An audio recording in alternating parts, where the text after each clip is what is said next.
Hello, everybody. We're going to start in just a moment. If you can please have a seat, if there's one to be found. I hope there is. In any event, I want to introduce it. It's exactly 6:30. I want to introduce Lisa Wallin. I first came across Lisa with the original presentation. We had, I don't know how many different engineering groups come in and tell us what they've done, what they can do, and how we can do this. We had a handful of contractors who were recommended from DOT, who we have 3 members of here today. Anyway, MJ was chosen, and they've done all this work. And they have some interesting stuff for all of you to review. And so Lisa's been the project manager. Is that the right title? So. All right. Well, Lisa, thank you very much, and take it away. All right. Thanks, everyone, for your time tonight. We really appreciate you coming out. We've already heard a lot of great comments tonight. Got some comments online. We appreciate it. So this is going to be kind of a short 20-minute overview of what's going on here, and then we'll have another 45 minutes or so after to chat with you all, if you're able to stay. So in the next 20 minutes or so, I'll just review these agenda items here, but we've already covered the welcome slide.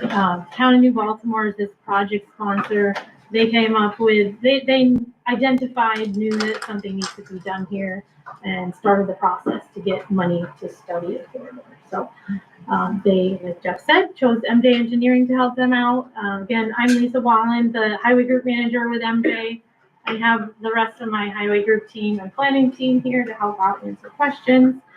The town did get money from DOT to fund this study, and Jeff, Nick, and Deb are all here from the town. Little overview of the study area. Just as a reminder, if anyone's new to the study, we're looking at 144 between Hill Road on the south and the town line on the north, up by the preserve. I'm realizing that this text is a little small, so if anyone has any questions, feel free to let me know. Just a little overview about where we've been. We did begin the coordination on this study last year, set up a study website, did a whole existing conditions analysis, and prepared an issue summary from that. Late last year, we held our first public input session where we talked about issues to expand on the issues that we already identified and hear additional issues that we weren't aware of. And from that, we started to develop concepts, potential ways to improve on those issues. We went back and forth with the town for a little bit to make some edits to those, and we also went back and forth with DOT to make edits that they wanted to make, and then here we are tonight at our second public engagement. I do encourage you to take a look after the presentation. No question is a bad question. Feel free to ask anyone here. Why did you do that? Or why didn't you think of this? We're all ears. That's why we're here. Because after tonight, we're going to take all these comments, make revisions to the concepts, and then provide the town with a study report. Looking ahead, the town's going to take that report. We can help them identify applicable funding sources to move forward and design and construct some of these improvements. For those of you that were here for the first public meeting, I thought it was worth recapping some of the major issues. It's certainly not all the issues and concerns that people have here. Truck and oversized traffic. We did collect traffic data that was from last summer, I believe. The heavy truck volume was a little over half what we would typically see for this classification of roadway in New York State. This segment of 144 is not designated by DOT as a truck access route or a fall-time highway. And because of that, oversized vehicles are supposed to be getting permits from DOT to travel this corridor. However, as you know, that goes unregulated a lot of the times. It happens. Truck drivers don't even realize it's necessary. Issue number one. Issue number 2 that we heard time and time again and saw it ourselves, limited sight distance. I'll talk about this a little bit more. If you pull up to an intersection, cannot easily see in either direction, can't see a car coming, or the car coming down the road can't see you. It's a sight distance issue. Certainly at Main Street, a little bit at Washington Ave. I didn't mention Church Street, but 144 itself has sight distance issues at Church Street.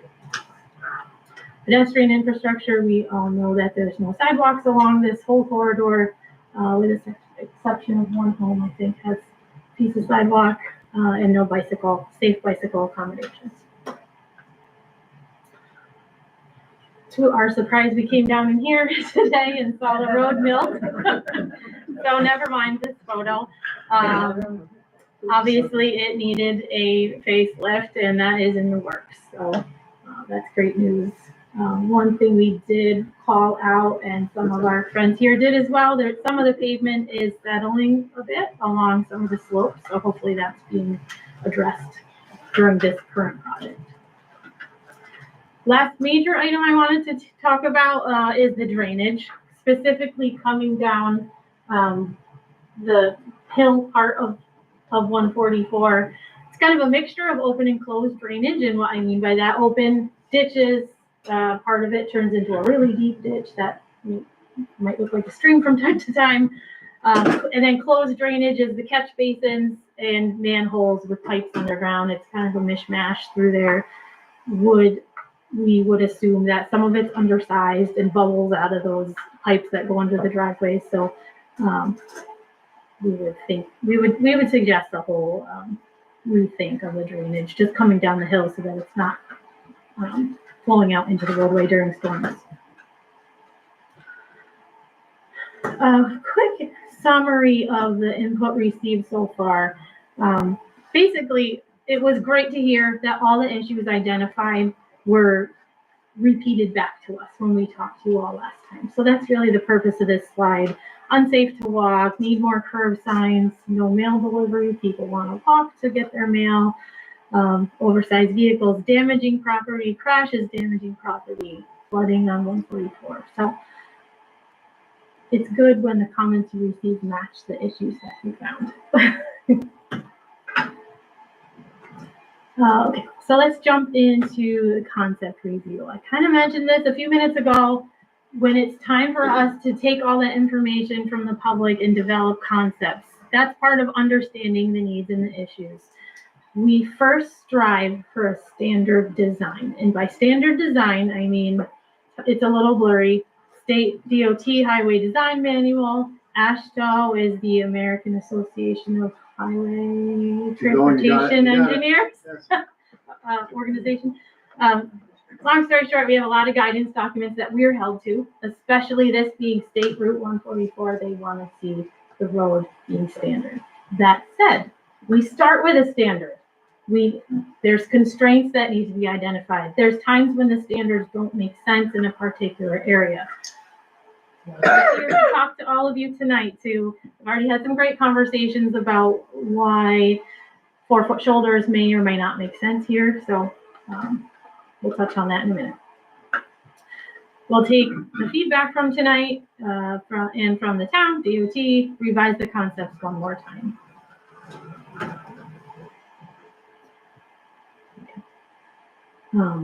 These are concepts not for construction. I just want to repeat that one more time. They will go through a full design phase that takes into account a lot of other things, topography, right away, property lines. Thank you. Okay, let's talk about lanes and shoulders. 11-foot lanes and 4-foot shoulders are what's standard for this road, this classification. The lanes today are 11 feet. So the change you're seeing are the 4-foot shoulders. And two things. One, we wanted to show what the 4-foot shoulders look like because it's standard, but also because that's what's safely, the minimum safe shoulder to accommodate bicycle travel. We did hear from a lot of people that people want to ride bikes through here. So we wanted to show that because that's the fullest isn't the word. That's the widest build out that we probably would ever want to see here. That said, I'm going to go quickly through this because I don't know that you can see it. The red lines you see on the outside of the roadway, if you get up close, it says AHB, approximate highway boundary. That's in between those is what the state owns associated with Route 144. So if anything's encroaching outside of that, and it does show that on some locations, that's where easements or property takings might be required if it ended up that way. So in some places, this 4-foot shoulder concept fits. Some places, those right-of-way lines don't necessarily exactly follow the road. It gets tight. This is up by Liberty Street, and it's right over the line. You know, I should mention these lines are tax map lines that we get from the county. When this project would be designed, we actually go out and survey and find the actual locations. A lot of times we find that it centers itself. But for this phase of a study, this is what we go off of. Pedestrian infrastructure. So the thought between where the sidewalks are shown, focus on connectivity. I was speaking with a few people up by the Church Street curve. There is a gap still in the connectivity. It's very tight there. The homes are very close to the road, and it's a steep drop off on the other side. For lack of a better way to say it, money could fix anything. We felt that that was a lot to take on to be able to put a sidewalk there. But not to say sometime in the future that someone could channelize that drainage and build a sidewalk on top of it. You see these pretty pictures here all over the plans. Really, it's just to portray 11-foot lanes and a 4-foot shoulder and a sidewalk. We all know that 144 looks nothing like this. More realistically, I should have had a pointer. On one side, there's a very steep slope. So to put in that sidewalk, you're excavating back and putting in retaining walls. Or on the other side, it may drop right off to the Hudson. So there's either a lot of work that needs to happen or the whole road would have to shift in. Some of the things we're thinking about as we go through this. And the last thing I wanted to talk about was sidewalks. A lot of you noticed this orange box on the plans that we posted online. Projects cost money when there's this many factors to consider. So we wanted to break up the cost estimate and how the project might be able to be phased so that each phase could be constructed separately, go after grant money at separate times. So you'll see, I do have a slide about costs later. We basically broke it up to say sidewalks from Gill to the post office at Orchard, and then Orchard to Cardinal, and Cardinal to Cedar out to Shady Harbor.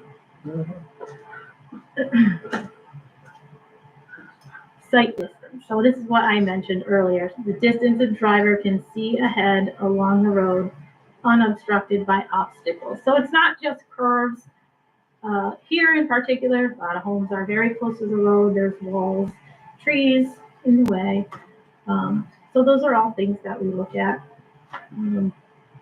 One of the curves that we study quite a bit, of course, is Church Street. And like I said, it's not necessary. Today, Church Street, you're on Church Street, you pull up, you can see both ways clear as day. It's the people on 144 that can't see. So one way to combat that is to tee up Church Street, and you'd have to stop instead of yield so that everyone can see the intersection better. Main streets. The top image is what is shown on the plan, and essentially all that's happening there is to kind of redirect vehicles with striping. Because in the red, everyone that lives here probably knows there's a huge retaining wall there. It's very steep. If you were to just connect those roads and your car's sitting there, no one's going to see you and you're not going to see.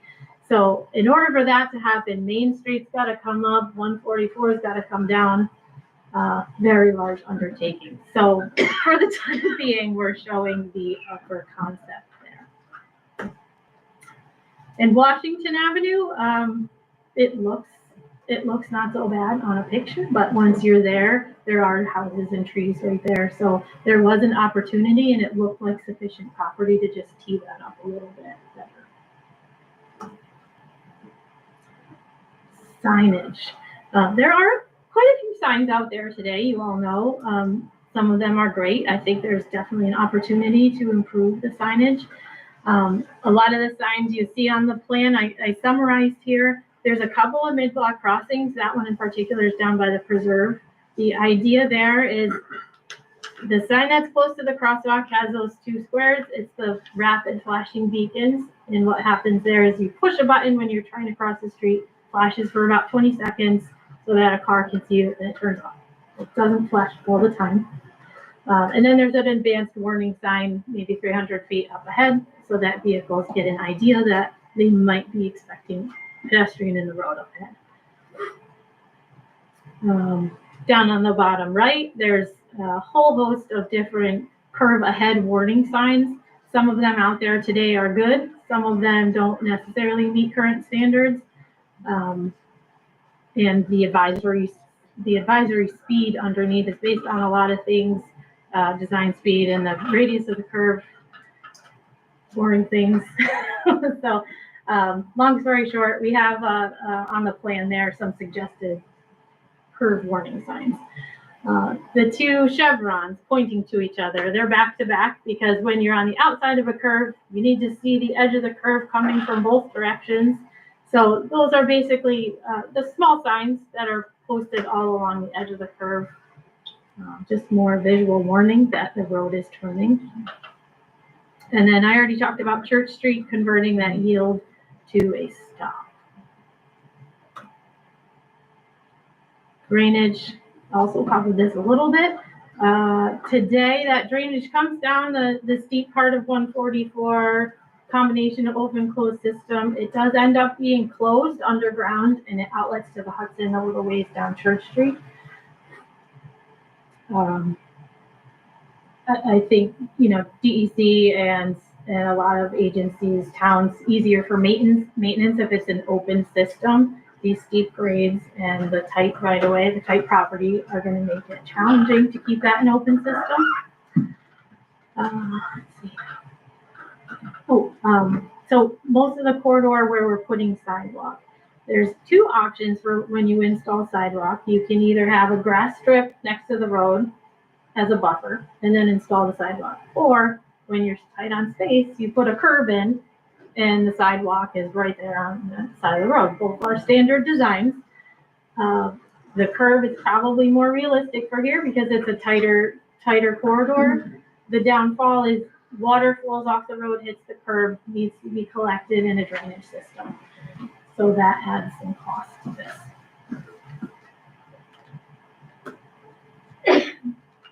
A little bit more on the oversized vehicles and speed. I don't believe it's on these concepts, but we have discussed with the town and DOT about recommending these radar feedback signs. I know a lot of people ignore them. I don't. I know a lot of people do pay attention to them. So no, they are successful in a lot of communities. And but a little bit more about the shoulders. So I was speaking with Mr. Mosby earlier. There's a lot of concern that the 4-foot shoulders have the potential to increase speeds, and that's absolutely true. There needs to be discussions about weighing, do we want 4-foot shoulders for bikes or keeping things tighter, more narrow shoulders.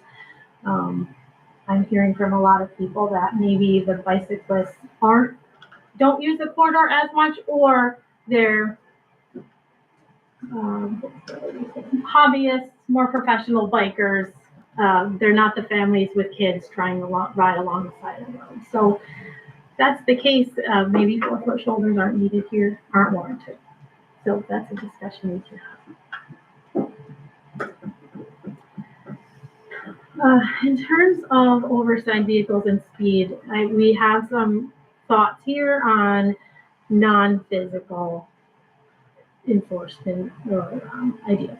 Increased police presence, enforcing those permits. That's difficult. The state police doesn't have capacity to sit here all day, every day.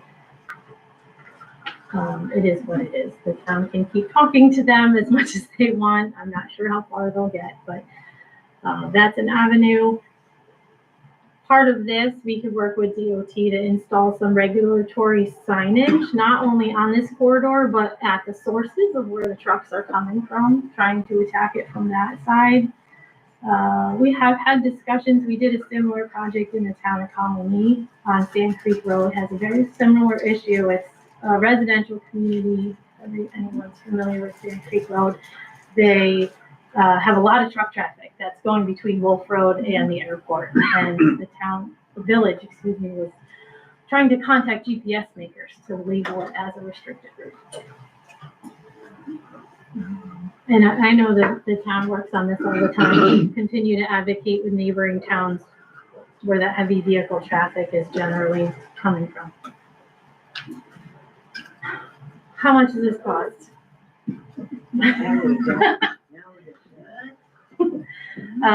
Primary elements contributing to this cost figure. Realigning that curve at Church Street. This is for 11-foot lanes and 4-foot shoulders. So if that were to change, that's going to affect these costs, of course. Sidewalks from Baldwin to the post office are in this cost estimate. Drainage improvements that come along with not only what's there, but putting new drainage in along the curb line. New top course asphalt, which we may not need anymore. So we're looking at between $4 and $5 million for that section. Does not include design, construction, inspection, right-of-way acquisition, if any easements are needed to construct that. And then we do have some draft figures to extend the sidewalks out to Cardinal, a little over 700,000 more, and almost another 1.75 million to go all the way out to Cedar. The majority of those costs are earthwork and retaining walls.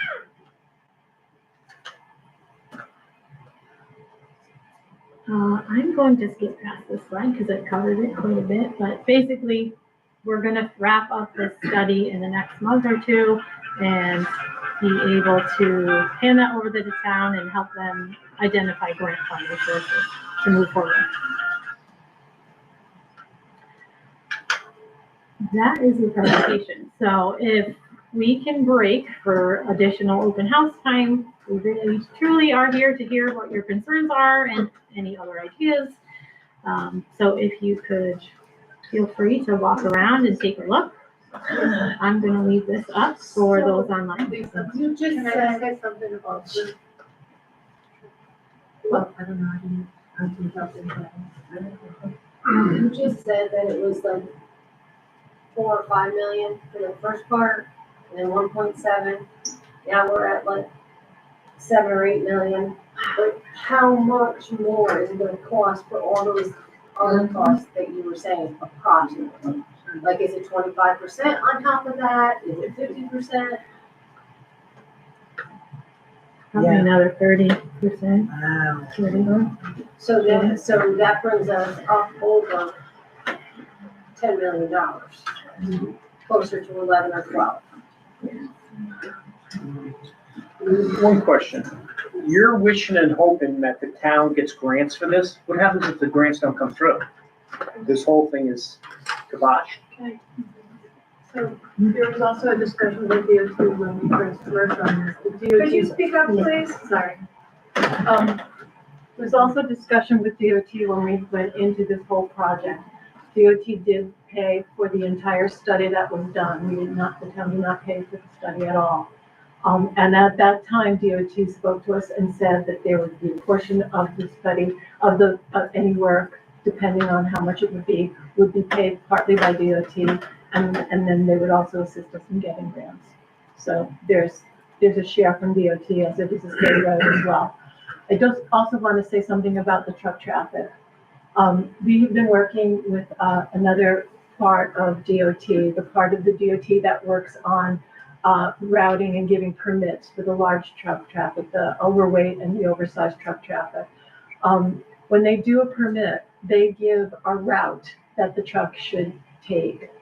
When we worked with, and we've been sending photographs of these trucks on these turns and not negotiating them very well to this gentleman. And he looked into this, and he looked and saw that the route that was on a permit did not indicate that the hamlet was restricted, and it just addressed and said, go to Route 9W from the Queen's Industrial Park. So rather than taking the access road, which is 143, many trucks use their GPS and go through the hamlet. And that's why what Lisa was saying about signage and indicating no GPS and, that this is a restricted area. And so, yes, and we're hearing that new GPSs will actually show trucks, restricted areas, et cetera.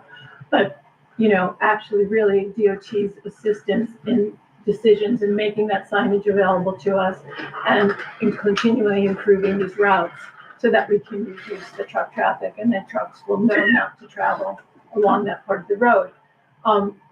Many people have said to me, well, why are we improving the road that encourage trucks? We don't want to invite trucks or encourage trucks, but we do know that sometimes trucks will still traverse it. They'll maybe ignore, they won't follow the whatever. And so we need to have the safer aspect of the road. The other thing is, it's not only trucks that we need to make this road safe for. And we've had other incidents where, I stand at that corner many times and I watch the speeding and I watch people not negotiating the turn. So it's not only trucks that are having trouble with that turn and some of these areas, it's also regular cars and other things as well. So I just wanted to mention those two things. So it's a continuous thing to continue to work on the truck traffic issue. We have a big problem in the hamlet. Can you speak like this? We have a big problem in the hamlet. You mentioned GPS. New Baltimore is referred to, anybody who's ever tried to get anything shipped to your house, you know this. West Cooksaki. There is much confusion over our location, our zip code, so that has to be cleared up. So trucks, there's no way to alert trucks when you can't even get UPS to figure it out and FedEx to figure it out. It's a very large problem. And that's why that DOT route is very important, because if they're giving a permit to an oversized or an overweight truck to come in, then they have to show on that permit that it's a restricted area. They have to show a route that goes through an access road, not through a non-access road. In Greene County, no part of 144 is an access road or a qualifying highway. So the trucks really need a special permit to be able to go anywhere, and they have to have that route on there. And this gentleman at DOT already identified, at least on one of the permits that we sent them pictures of this truck that was traversing there, that permit only said go straight to Route 9W. It doesn't say how to get to 9W, and if they're gonna use their own method or their GPS or whatever, they'll come through the hamlet, which is restricted. So that part, the truck traffic, is a whole another piece being worked on, and that needs to continue to be corrected and improved. But like I said, trucks may still come through, and we want to make the road safe for them, but all traffic, really. Anne-Marie? Yes, it seems like the economy of scale here to address the real issue is all out of whack. If the trucks are the real issue which precipitated this study, then sidewalks and all these other things are pretty much irrelevant. And the cost of doing these irrelevant fixes instead of addressing the real issues. If DOT is responsible for fixing the permit process, then they should be doing it. This makes no sense at all when we're talking about putting sidewalks in areas that there's no space to begin with. Secondly, this is a rural community, and I don't think the money justifies worrying about bicycle riders. Because if you go any place in town in Baltimore, if you ride a bike, you have to be careful because all our roads have curves like this and some places even worse curves. So if the main concern is the truck traffic is on the roads and it's not legal because the state DOT is not addressing the permit issues, then why aren't we addressing that? Well, we are, and that's why I was saying But this this gentleman whole is. project. But there's It's other not- issues besides just and the what are trucks. they? There's also there's speeding accidents, issues, then like I was People should saying. slow down. And that's what part of the study is gonna do. They're gonna If put, it was that simple. and that's what Lisa If it showed was that us, the simple. signage. Hire a full-time sheriff or police officer to do speeding tickets out and No. increase And that's the why, amount of money the town gets. If people Right. are speeding and they're not paying attention to Get a the camera. signs. right, and that's why These some are of these, simple, you know, but that's why a lot of the things that Lisa explained are to slow the traffic and smooth the traffic. Can I have one person speaking? I'm We sorry, my don't need fault. $11 million project to fix those issues. We need some common sense and some, state responsible people as well as local people. This is ridiculous to come to the taxpayers with an $11 million project. And Anne Marie, as you said before, this is like going by the highest level of standards that need to be followed. And that's why we have everybody here, is to talk through this and say, what do we want? What are we concerned? What is our most serious problem that we want to correct? How do we want to correct it? So these problems have existed for a while, but we want to do it, as cautiously as we can. And as carefully. $11 million was if we went the whole 9 yards with But you don't all even the need things. that. But that's why we're saying, we're here to talk about what we do need, what we do see as the most important things to do. And so this was not what we're saying is gonna happen at all. We're saying this would be the highest standard, and we've got to peel it back to what's the most safe thing to do, what is the most urgent thing to do, where the biggest problems are.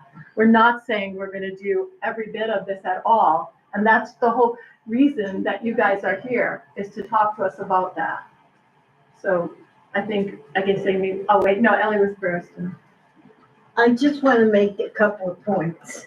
You're talking $11 million. Where it's coming from, God only knows, and you don't either. I can remember when the hamlet tried to get water, and we didn't have enough income level people to pay the fees to give them water. How in God's name do you think they'll be able to afford paying off whatever this amounts to, whether it be 11 million, 15 million, no grants, little bit of grants? And that's the whole reason why we need to narrow it down to what's the most important things the townspeople want and And I what we think need. Anne Marie is right in saying, let's focus on the trucks, not sidewalks. That's not going Most away. of the people in this room live without sidewalks. Who was saying, was Jeff gonna say something? I thought. No, I Okay. was just. So all I'm saying Take it all is, I don't think we need sidewalks as badly. Or bicycle paths. Right, and that's why we have to prioritize what we And all let's feel focus on the trucks. is the most important And thing. you're not gonna slow these truck drivers down when they know it's a shorter route from Quinman's via the 144 and right out to Right. 9W. And that's You're not why, gonna get them to and that's stop. why we need to continue to work with DOT to make these changes on the route that they'll follow, the signage that we need, and we do still need some slowing. And We I'm absolutely gonna need put a slowing. permit in my window on my car that says I shouldn't drive on 9W, and I'm gonna keep on driving, and who's gonna stop that trucker? And that's part of the reason why I said, everything we do to try to stop them, they may still come through some of them. And that's why the road needs to be smooth in order to protect the people that have been, and there are families here in this town that have had serious issues because of that situation. So that's what we're trying to get to. I'm gonna interrupt you and say Go this. ahead. I've had Central Hudson, the electric company, the power companies, each come in and knock on my door and say, we gotta have some of your property. Well, I got news for you. If I'm in the historical district and my porch is gonna go down in the sewer because you need that portion for a bike or for a sidewalk or whatever, I know how it hurts to lose. And I don't think it's fair after they've gone through all the steps of making it a historical district that you now have the ability to take the front porch off of their house because you need the Okay, space. so first off, nobody was going to do that, and we talked about, eminent domain and not wanting to It's like the take last thing we those. want to do. Never wanted to do that. But The whole idea is to talk to you about the priorities of the issue. And I've already spoken to some people who say, yes, you could take that tree, you could do this. But as Lisa said, also easements. If people don't want that, then we'd have to think about another way of doing it. The idea was never to try to take people's I'm land. not saying Narrowing it the is, shoulders is another way to but avoid it that. gets Narrowing- forced upon us. No, I think that's what I'm trying to say, is that we didn't want to do that. And we wouldn't have a forum like this if that's what we wanted to just do what we were wanted to do. I wish you Not at were. all. I think it's time to move on to the next part of the program. I'm sorry. Well, this is the question and answer part. Yeah, but So, to touch on your truck issue. yeah, Amy was Keep next. touching on permit trucks. Permit trucks and the trucks that are coming through are two totally different things. Permit trucks are the heavy, oversized loads of the state.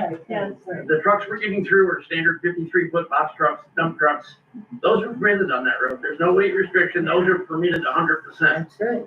So that's the clarification. Well, we're getting, yes, Part you're of the correct. other We're getting both. problem is your speed limit sign coming into the hamlet needs to be up the road another half a mile at the top of the hill. A lot of these trucks have already started shifting and you've got it down by Gill Road. Yeah. If that truck thinks it's 45 and now he's already going 45, he's not gonna slow down to 35 Yeah, at all. and that's exactly part of the signage that we need. We need a lot more signage to take care of that And I think problem. most of your problems. And no Jake breaks is another issue that we want to address. Well, we don't Because get that many Jake breaks. We do get them, but they're not terrible, but. you know, People were this whole concerned project, 4-foot shoulders is all you need. People were concerned about the Jake breaks because they said that there's no warning to the car behind when a Jake brake is being applied. Well, So that you're they can responsible to pay Step attention. in, yeah. I drive a concrete mixer, I don't use brakes all the time, I slow down that way, it's your job to pay attention to what's going on in front of you. Yeah, no, And I'd rather them use a Jake brake than none at all.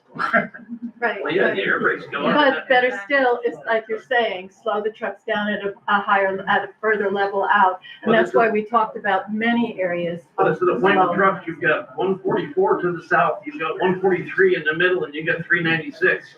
Out of the three routes, Yeah. 144 is the widest one, Yeah. and the safest one for most of the come through. That's why they come. And, you know, we have been told of, issues with some of the trucks and traversing underneath the railroad trestle in Ravenna. That's a difficult, Yeah. they can't get underneath it and everything. Well, lately it's been better, but there was sometimes, I've been there when trucks got stuck. Those are probably scrap haulers that are definitely running over. Yeah, they were oversized, yeah. Well, they gotta know. They're running over height, which is illegal. Oh, I'm sorry. Okay, no, and this is all really new to me, and this may be an incredibly lame suggestion. As loud as you can, please. Sorry. Again, talk up. Nobody take offense if this is a really lame suggestion, I'm very new to this. But just like how there's the suggestion that the trucks should not use 144 in this little area, would it make sense to try to reroute the bikes, people who are doing bikes, to Main Street where there are some sidewalks, where there isn't truck traffic, where there isn't people speeding, where it's very much more simpatico, I would think, to bicycles. And it's also scenic, you know, in terms of it's right by the water. So it just seems like instead of, you know, people feel like, oh, they're gonna take my barn to make a bike lane. We have this beautiful road right by the river. Can't they, it's Right it's there. downhill. I mean, it would just be Yeah, and their lovely. parks, as I was talking about as well before. I was talking to That's Peter very- about, Then don't bite. You I can't was do talking to Peter about this earlier. We come to the first meeting and say, do people bike here? And the answer is yes. But we didn't have a handle on if it's moms and their kids, or if it's a professional group coming I through. don't see anybody. I'm hearing this today, You so. won't find any kids out there. Is it because of safety? I mean, I don't know. Right, so the people on the road are people that are more comfortable riding on the road like it is today. They don't need the 4-foot shoulders, they don't need a separate bike path. Right. So now knowing that, that is a huge piece of information. If I could just say a quick comment on the bikes, I live right in the heart of the hamlet. Mhm. And my bus always on the front porch whenever I can. And I gotta say that being here 35 years, the bike traffic is usually the real serious Yeah, obvious. And it is extremely rare to see that. I never see families or anything. It's always the guys with the real nice suit, people, ladies and gentlemen with the real nice suits. Right. And it's very rare, but there is a good foot traffic. I would And say. that's the Yeah. feedback that we need to hear to decide what we need to do, what we don't. Yeah, just to let you know my For clarity. first observation. Sorry. For clarity, can we just go back to the truck issue? So what is considered, what is the classification for oversized and overweight? And if, there's been discussion, to follow up on what he was saying, the permit. We have trucks that come to deliver food, beverages, we have trucks boats, everything that comes through the marina and the restaurant. The boats are only permitted, but there's trucks. I'm just wondering, what is that classification and what are the, There are dimensions, and I'm probably not remembering them, 50 in length or in height. 53 in length, right? And, Well, the 53. You got height, length, and width. right. So there are dimensions for that. And, that's also an important point to recognize, is to bring that through. But in your case, you're not asking them to go up through the hamlet past the No, we post direct office them or all any of to that come more down. dangerous area. So that's an important consideration in anything that we would discuss with DOT. right, so if they have to be able to have access coming from the north and they can't be redirected to, Coming from the north, not Radford. Right, redirected, but there are, sure there's Empire, Empire Merchants their facility is down south, I don't know which way they come in, but they usually come in small. Gonna restrict much on the local deliveries, because there are people who have water deliveries, people move in. Right. So, I mean, there has to be local deliveries. Right. I think that would include yourselves. I don't think we're talking a problem with Yeah, box trucks. that's not the biggest problem. Yeah. No. The tractor trailers, something Yeah. else. Exactly. Yeah. And the occasional deliveries, that's not a big line. Right, I mean, just one more. When we see photographs of these huge trucks on that corner, they're in every crazy angle, halfway across the road, halfway into the church, halfway into the post office. They actually turn around in the post office when they realize they can't negotiate the turn. That's more of the situation that we're trying to get a handle on. Real quickly, and this morning, my wife and I, Peter Molesky, my wife and I submitted comments, and Lisa had already read them, had a nice conversation with them this evening, so I appreciate that. I want to talk about the budget. Something I've been doing for 40 years as a civil engineer, and the first time you run these budget numbers, they're very large, and then you've got to break them back down. And as Lisa was mentioning earlier, you don't want to use the term worst case, but that layout is worst case scenario. You've got the 5-foot shoulder, 2 4-foot lanes, 2 11-foot lanes. You increase the width of the asphalt by 9 feet. So when we did the petition 2 years ago, 150 people in the hamlet signed a petition setting line traffic calming that addressed the truck issue. And they wanted sidewalks, they wanted shoulders, they wanted crosswalks. Because with the expansion of the port, it's gotten very dangerous walking on 144.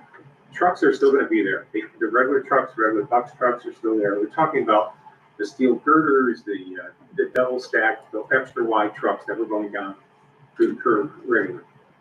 As far as the budget goes, 2 years ago, the request was Gill Road to the marina. Make that safe for pedestrians, for bicycles and so forth. Address the truck issues the best you could. Since then, the project has expanded to the county line and 4-foot shoulders all the way to the county line. I don't think that should be part of this project. That would cut down the cost.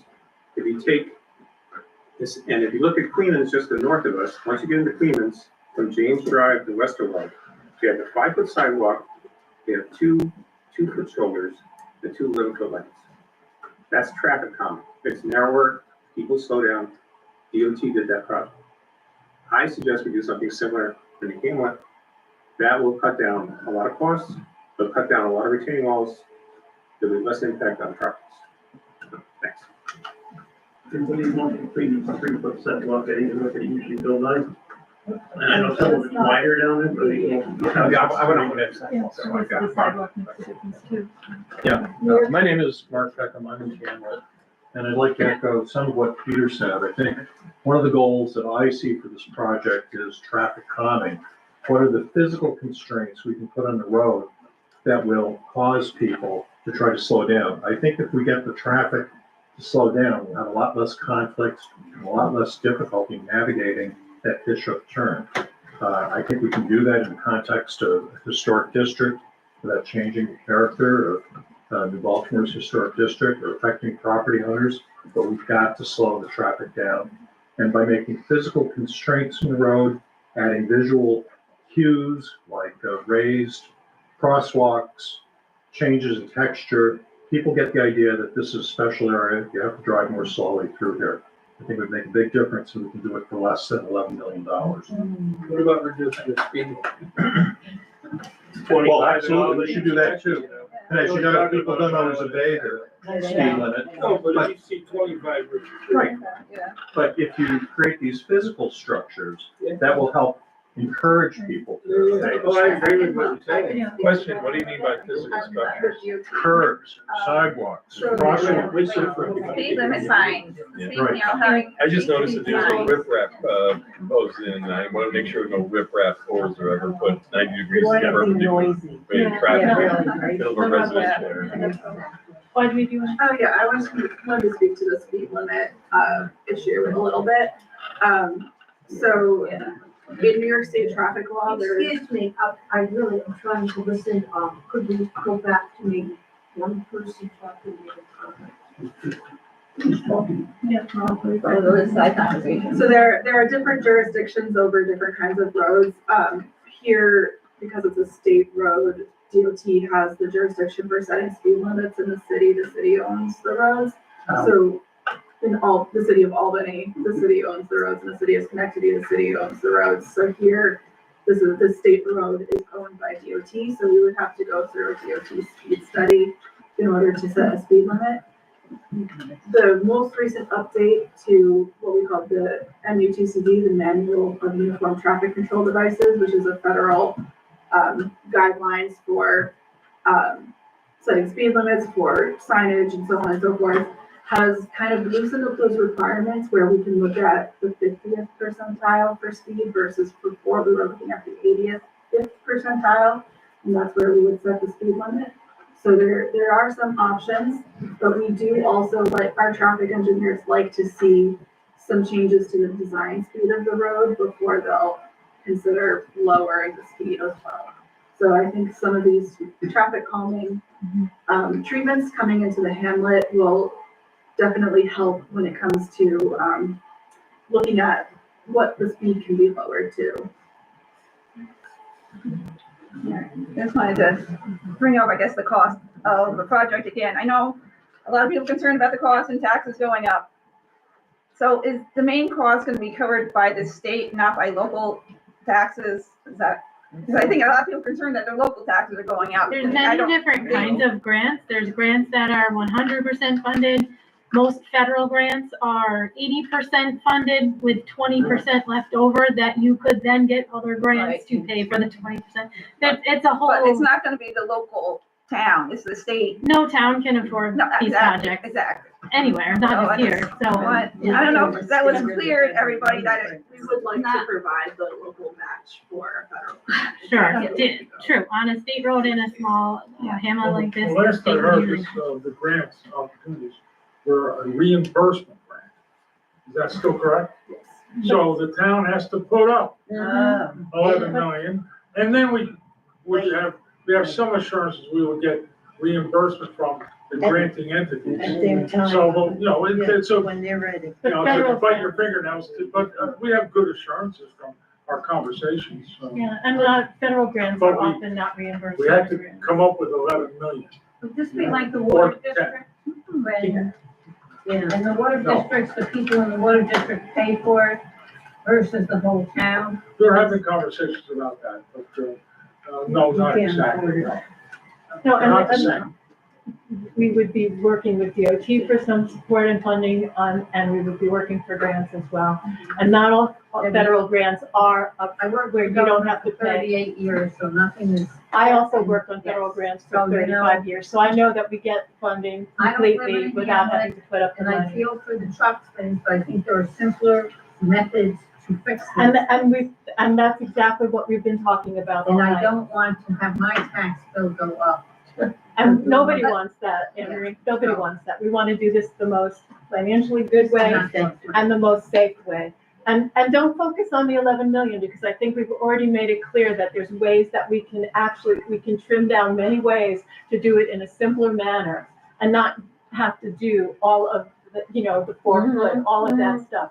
We want to try to use the simpler traffic smoothing things, but we want to focus on the most serious issues that we have to do. And the truck traffic is going to continue to be a conversation I'm working with the DOT on.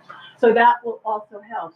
But there are definitely things we can do for a much lesser price tag where we can get grants and we can get support from DOT that we would be able to do as a start. And we also talked about phases, as Lisa said. We talked about phases of things, hit the most important things first. And then if we need to go further, then try to do another phase. But it would be stepwise. We're trying to do this in the most careful way we can, but achieve the best results for safety right now. So, I'm sorry, Yep.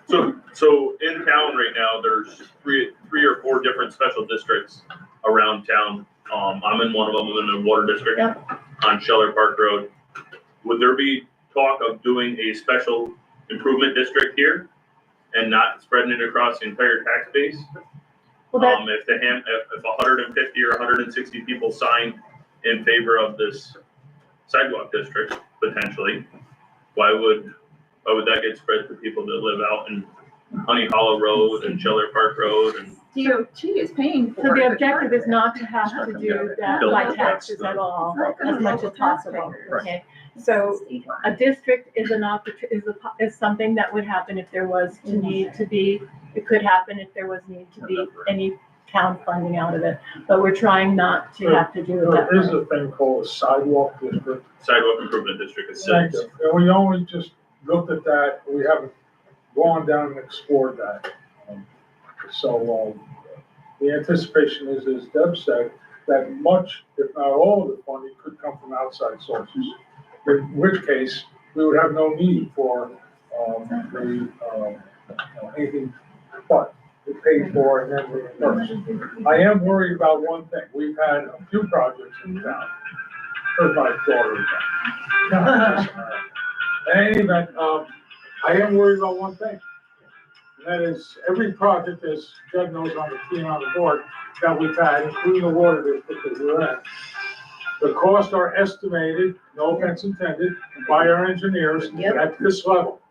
And we have the money. And then it came in at that level, and we don't have that money. And so I like the numbers you said, if they are reimbursed.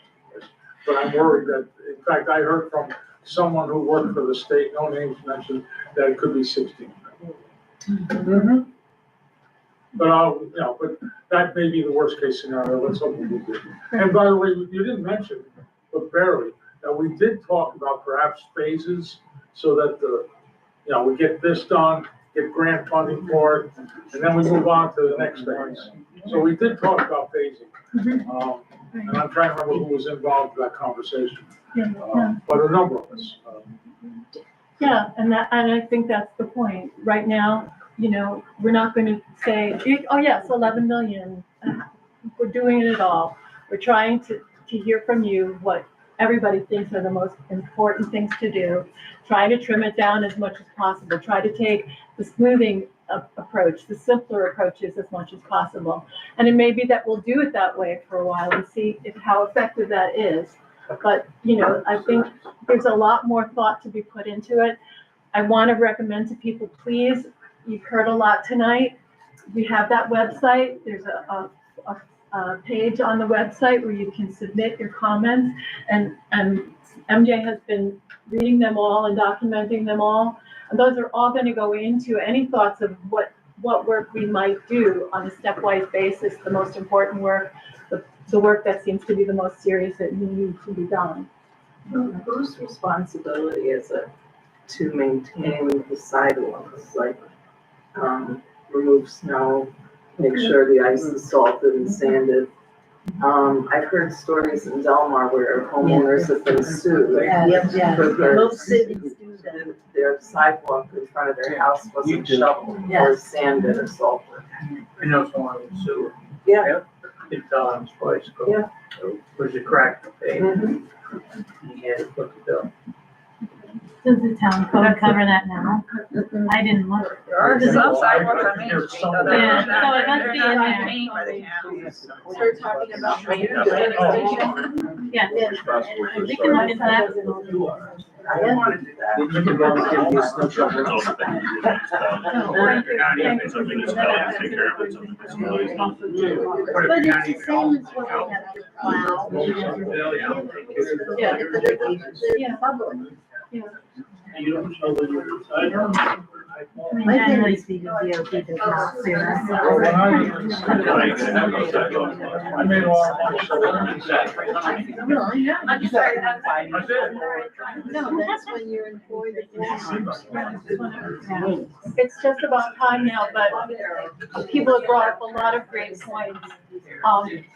And please, go to that website and keep giving us your comments, because that's gonna help us formulate what the next steps are gonna be and what we're gonna decide we really need to do, what would be the best things to do, the most important. And we can talk with DOT about those things and work out, costs and et cetera. So, Is that the website, that QR code? Oh, that is, yes. Yeah, they'll take you there. Or the www below it. yeah, Yep. www.MI. It's on the flyer, is it on the presentation slides that we gave them? Google, put that in.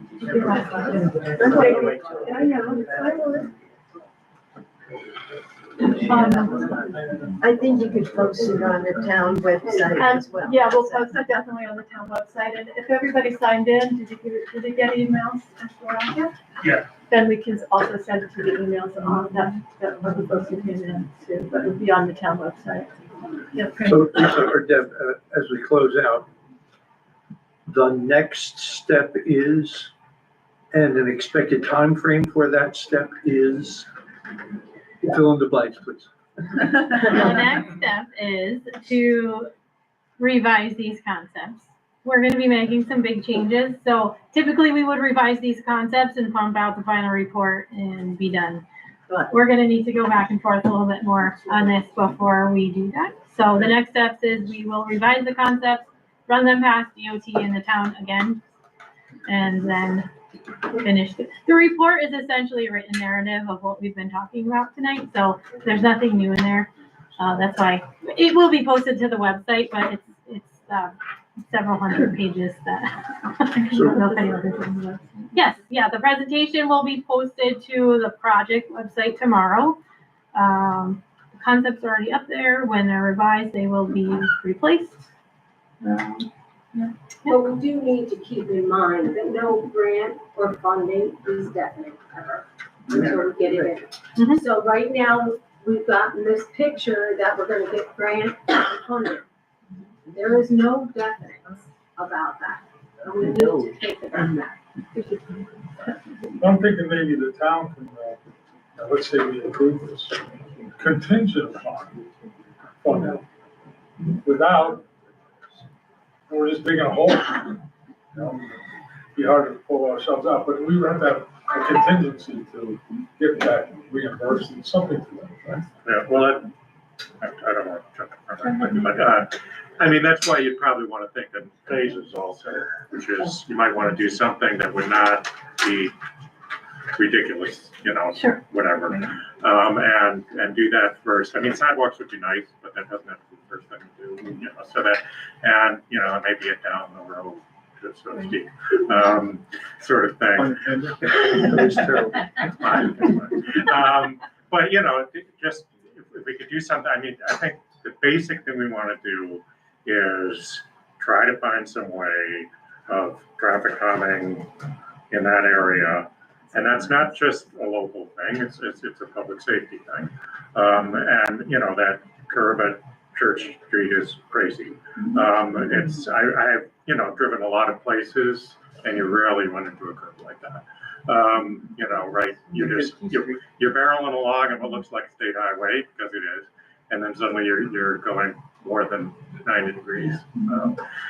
So it's, so I think that's really, there has to be, the signage has to improve, things like that, but anything you can do to slow it down. And sort of ironically, probably you would not want to change the geometry of it, because all that's going to do is encourage truck drivers to come that way. I mean, if you do get a guy who has to come up there and says, what did I just get into? He's not going to come back again. Whereas if you make it a smoother curve, it probably will be like, oh, good, now I can come through here. It's a very good point, and something I neglected to say. As the gentleman in the back said earlier, 53-foot trailers are permitted to be here. They're able to be here. They don't need a special permit. The design way on the left, that layout, I should say, with that striped hatching, let's just say, crazy scenario, 2 of those trucks need to pass each other at the same time. Yeah. That's what would be needed to accommodate that. So again, everyone's saying this is the worst case layout. That's what we needed to show to understand what the impacts would be. Will that happen? Maybe once, maybe never. No, actually, we have a photograph of 2 trucks exactly at the same time. So I just wanted to say where that came from and what the thought process was behind it. That's all. Yes. I just want to ask a question about the non-qualified nature. I thought it was my understanding that any truck with a 53-foot heat number on the back of it, in other words, a tractor trailer carrying a 53-foot, was part of the non-qualified. I did not believe that any truck with a 53-foot or larger was supposed to be on 144. I could be incorrect, but that's my understanding. You guys don't know, do you? I can tell you what the definition of a qualifying or access highway is. There we but go. As far as I know, that it was 53 or less.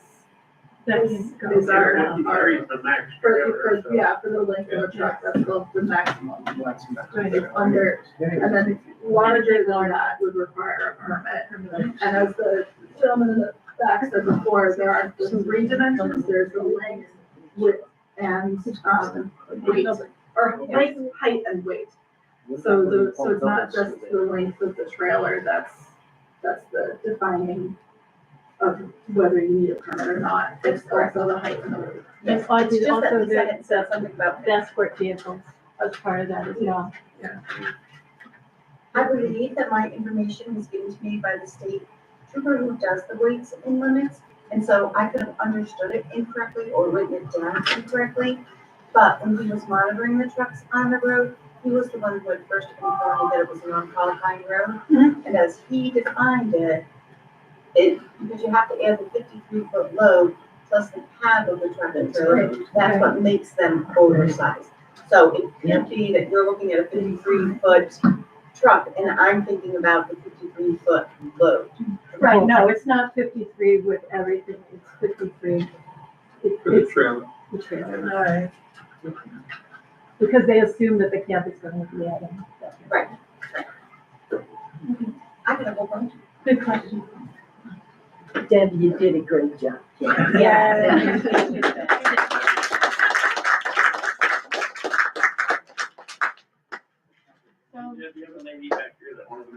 Oh, Yeah, Alpha. this may be a naive question, but it seems to me that going up Church Street, the line of sight is fine. Yeah. The problem is for traffic coming in on 144, before, it would seem as though that's where you would want the stop sign, rather than swapping out the yield to the stop sign on Church. Because then somebody not only has to stop, but they might have the opportunity to see what's coming. There's a stop sign on 144. That is an option to look into. Just keep in mind, stopping vehicles that need to start back up are allowed. That's something that we consider.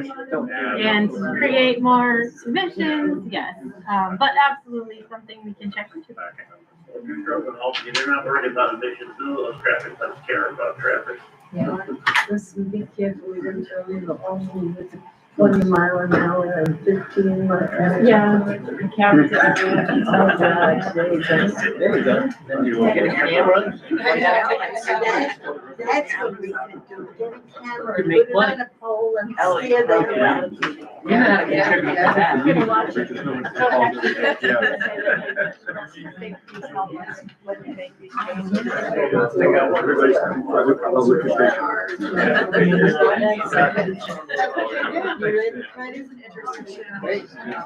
I'm just here for the ride. Thank you, everyone. We do really appreciate your time. I know it's, I know